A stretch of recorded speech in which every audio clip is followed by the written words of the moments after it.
You want to know how to de-escalate a meltdown with a PDA child. So here are my tips for you. First, reframe a temper tantrum under your child's control or motivated behavior to this is a panic attack, a nervous system response, or even a seizure. 2, remove objects that could be dangerous and other children from the room. You can alert the PDA or with declarative language saying, I'm going to move this now, so they don't escalate even more.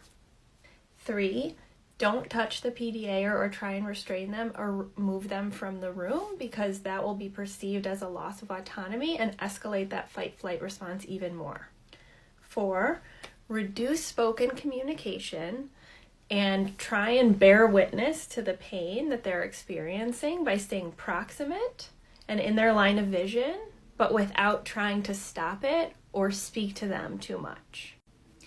5, during this time, once you see them start to come down a little bit, you can say things like, I'm so sorry that you're feeling this way, or I'm so sorry that this is happening, or I want to help you, or I'm here. 6, as they start to come down, you can try and incorporate humor and blaming an inanimate object to take away the shame and self-loathing that can come from these intense panic attacks. So you could say something like, oh, that stupid video game that made you lose. What an annoying game. They may immediately escalate and say, stop talking, or scream or throw something, in which case we take that as a sign of like their nervous system is still activated. I'm going to stay present and proximate and bear witness.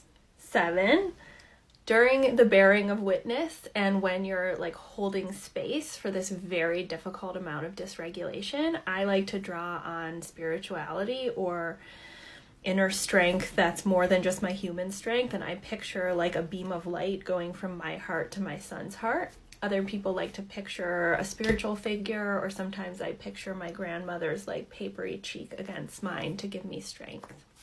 8, and final, once the child has de-escalated, remember it's a panic attack and not under their control. So even though you want to punish them or teach them a lesson, try and bring them recovery things like a glass of water, an iPad, a weighted blanket, or a stuffy to make them feel better and help them recover.